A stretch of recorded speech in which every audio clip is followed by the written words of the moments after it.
महाराज जी इसमें एक वो था, बहुत असंख्य कोटि महाराज जी आपकी वार्ता सुन के, आपके वचनों को सुन के उन्होंने गलत आचरण छोड़ दिए, मांस मदिरा व्यभिचार और असंख्य कोटि अपराध जो अधर्म आचरण करते थे महाराज जी। निरंतर संग ना रहने के कारण, हाँ वही हम कहा, निरंतर हाँ, जो ऐसे आप सुबह किसी को कह रहे थे कि माया पटक देगी और अभी गिरे, मतलब आने के बाद फिर गिरे, फिर उठना बड़ा कठिन हो जाएगा।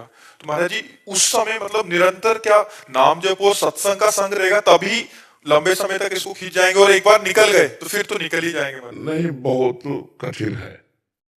मानो जैसे 70 वर्ष की आयु है और 20 वर्ष से शुरू किया और हम 40 वर्ष चल रहे, भगवत प्राप्ति नहीं हुई, तो गुंजाइश है, माया तुम्हें परास्त कर सकती है।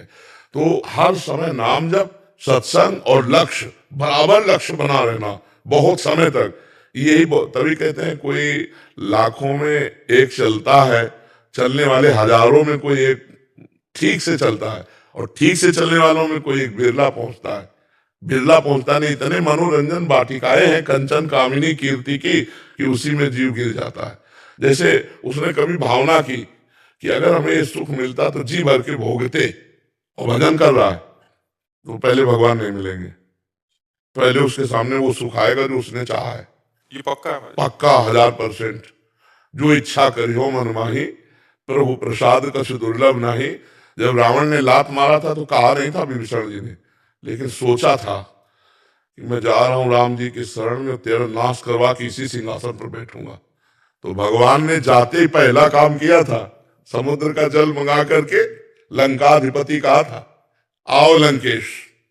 तो घबरा गए कि प्रभु मैं तो आपकी शरण में आया हूं, लंकेश बनने नहीं आया। तो प्रभु ने कहा नहीं, इस बात को स्वीकार करो। तो उन्होंने कहा हाँ, उर कछु प्रथम वासना रही, पर प्रभु पद प्रीति सरित सो बही।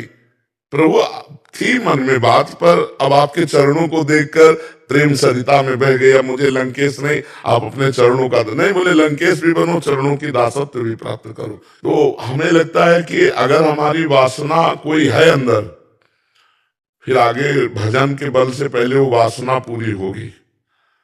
नष्ट तो नहीं होगा साधक, भ्रष्ट तो नहीं होगा, बादलों की तरह छिन्न भिन्न तो नहीं होगा, क्योंकि भगवान का जन है, पर निर्वासनिक बिना हुए वो आगे उन्नति को प्राप्त नहीं होता। इसलिए वासना कोई न कोई बनी रहती है, और जहां भजन हुआ तो कंचन कामिनी कीर्ति इनका संयोग होने लगता है, तो साधक मनोरंजन में लग जाता है, फिर वो मार्ग रुक जाता है। इसीलिए जन्म जन्म मुनि यतन कराही, वो अंत राम कही आवत नहीं।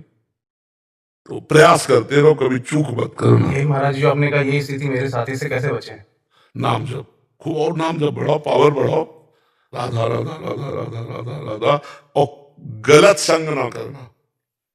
राधा राधा कहते हुए भी यदि गलत संग करोगे, नारद जी से प्रश्न हुआ कस्तरति कस्तरति कस्तरति मायाम, कौन तर जाता है, कौन तर जाता है माया से, कौन तर जाता है?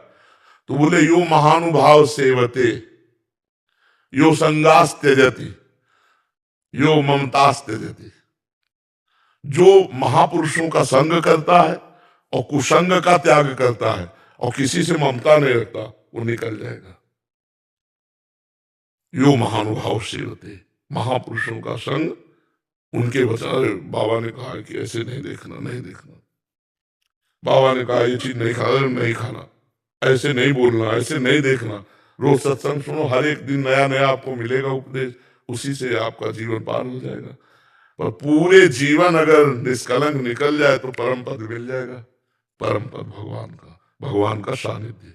और जो चाहोगे, भजन कर रहे हो, भगवान मिलने की दुआ, ऐसे जो चाहोगे वो मिल जाएगा, और कुछ नहीं चाह रहेगी तो भगवान मिल जाएंगे। तो निश्चिंत होकर भजन करो, इसमें घाटा तो है नहीं, गिर भी पड़ोगे तो भी घाटा नहीं।